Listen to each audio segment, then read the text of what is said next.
What's up everyone? Welcome to Program Your Remote. Today we're going to be doing a battery change on a smart key for a Dodge Ram. What we're going to need to do this is our new battery. It takes a CR2032 battery, and then we're going to need a small Phillips head screwdriver.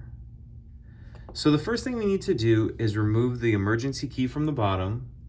That's done by pressing and holding this button on the front, and then the key will pull out of there like that. You can set that to the side. Then if you look in the bottom of it, you'll see the small Phillips head screw right here. You need to go ahead and remove that.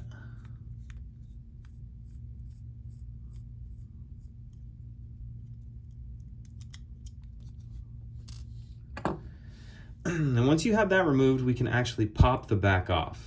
Now, most of the time you can just do this with your hands. You may need to get a flathead screwdriver or something to put in there. But what I usually do is just put my thumb on the buttons and then my two fingers like this, and it'll just kind of pull off of there like that.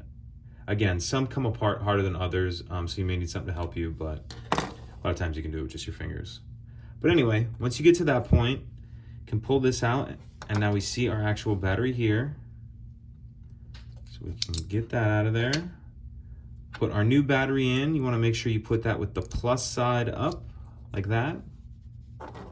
I find the easiest way to get this back together is if you take the back and you set this down, and then make sure the button pad is seated in there properly like that. And then take the front, put over it, push down.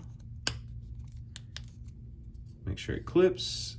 Need to put our screw back in there.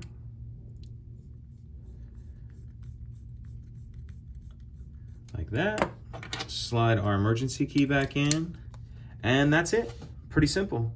If you have any questions, please let me know. If you could take a second to like and subscribe, it helps us out and I'd appreciate it. Thank you.